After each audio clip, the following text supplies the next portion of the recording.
రైతులకు వెన్నుపోట్ల రావులకు 1000 కోట్ల రావులు బంధు కాదురా రైతు బంధు కావాలి అనుకుంటా బీఆర్ఎస్ పార్టీ లీడర్లు గులాబీ సెల్లలు మెడల వేసుకొని గుంపుగా అసెంబ్లీ కాడికి కదిలిపోతున్నారు.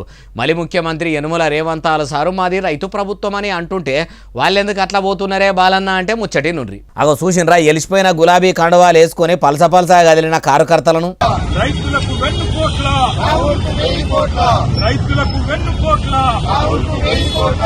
రాహుల్ బంధు కాదురా రైతు బంధు కావాలి, రాహుల్ బంధు కాదురా రైతు బంధు కావాలి. ఈయన రైట్ల నినాదాలు ఎత్తుకొని అసెంబ్లీ కాడికి పోయి గణపార్కు దగ్గర అమరుల స్తూపం కాడికి పోయిర్రు.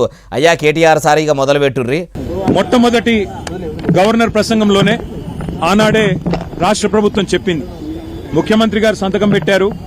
ఇంకా అప్పుడు తమిళిసై సౌందరరాజన్ గారు గవర్నర్ గా ఉన్నారు, వారి నోటంబడి చెప్పించారు.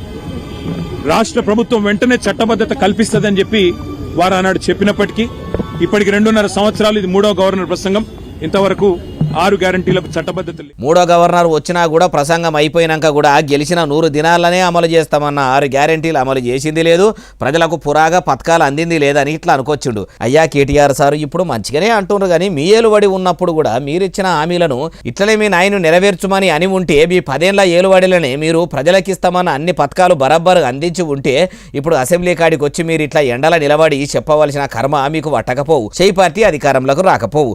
అధికారంలో ఉన్నప్పుడేమో మీరు ఫామ్ హౌజులు కట్టుకునేందుకు మీ పార్టీ లీడర్ల ఆస్తిపాస్తులు కాపాడుకునేందుకు పెట్టిన మనసుల పావులంతు కాకుండా పై సంబంధము ప్రజల మీద పెట్టిన మీ నాయన చేస్తాన బంగారు తెలంగాణ ఎప్పుడో అయ్యేది. అధికారంలో ఉన్నప్పుడు ఓ తీరు ఉండి ఇప్పుడు అధికారం పోయినాక ఓ తీరు మాట్లాడితే మీ కార్యకర్తలు నమ్ముతారేమో గానీ కామన్ పబ్లిక్ నమ్మేటట్టు లేరు. మీరేం శుద్ధ పూసలు కాదు, కాంగ్రెస్ వాళ్ళు ఏం సొక్కమైన వాళ్ళు కాదు, దొందే అన్నట్టు అధికారంలో ఉన్నప్పుడు ఓ మాట, అధికారంలో లేనప్పుడు ఒక మాట మాట్లాడు. మీ రాజకీయం లీడర్లకు రాజకీయంతో పెట్టిన విద్య అంటున్నారు ఈ ముచ్చటిన్నోళ్ళు.